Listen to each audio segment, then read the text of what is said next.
Before you read. Have you ever found yourself in a scary situation before? Or in a situation where you don't understand what is happening? What did you do? Now let's read the story. Hello.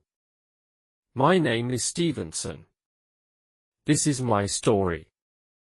About 7 years ago I got an invitation to attend a dinner party at my cousin's house. I have a pretty large family, and I had never actually seen this particular cousin before. I had only ever spoken to him on the phone. I was surprised that his family invited me unexpectedly, but I was curious to meet them finally. The invitation had an address that I didn't know, and the GPS was unfamiliar with it too. It was in one of those areas where Google Maps doesn't work properly because of poor phone reception, so I had to use an old-fashioned paper map. I marked the location on the map, tried to get a sense of where I was headed and set off in my car. As I was driving, I noticed how far I had traveled into the countryside and away from civilization. I saw trees, more farms, and more fields. Where the hell am I going? I thought to myself. I had never ventured out so far in that direction before. I drove for quite a long time, trying to locate the address I had marked on the map. The thing is, in this area, a lot of the roads don't have names or the names aren't marked by road signs. I just had to try to match the layout of the streets to the layout I could see on the map. I finally found a place at a location that looked like the one I'd noted on my map.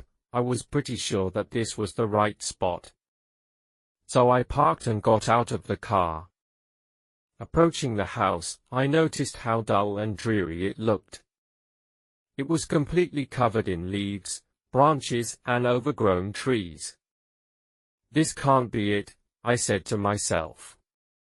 But as soon as I walked onto the rocky driveway, my aunt and uncle came out to greet me. They seemed excited and welcoming. "Hello. Hello.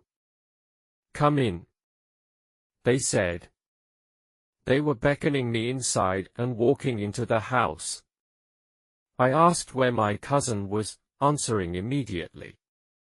One of them said, "Oh, he just went to run a few errands, he should be back later." I waited in their kitchen and we spent a couple of hours talking about my mother and my family. My aunt made a delicious homemade pot roast that I finished off in minutes. After dinner, we played an enduring game of Uno. It was surprisingly fun and competitive. My aunt, in particular, seemed delighted to be playing. When we finished the game of Uno, it was almost dark and there was still no sign of my cousin.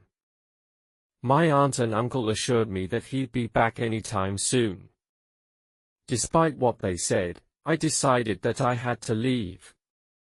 It was almost dark outside and I knew it would be a nightmare to find my way out of this dreadful place.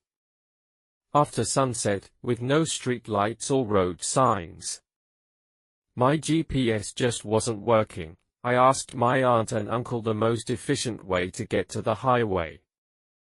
They gave me a puzzled look. "We thought you were staying the night," they said. I told them I couldn't, because I had work the next day and couldn't afford to miss another day. "It's much better if you leave tomorrow morning, trust us, you'll get lost," they said. I shrugged it off and told them not to worry. I have got a pretty good sense of direction. I could find my way out of the Sahara Desert. I told them, looking aggravated. They strongly advised me to stay the night for my own sake. Their body language was weird too. As they became more serious and insistent, my uncle stood shaking his head and my aunt began to move about the place, picking up a set of keys to unlock what I assume was a spare bedroom. At this point, I was getting annoyed and irritable. I sighed. "Fine, "I'll stay the night then, but I have to get up very early for work," I said. Both of them seemed strangely ecstatic that I was staying the night. As soon as they went out of the room to get bed sheets and pillows, I ran out of the door, got in my car, and hastily pulled away. I know it was rude, but I suddenly felt the urge to get out of there quickly.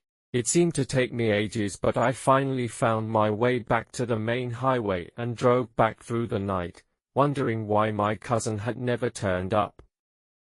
I got home several hours later than I expected.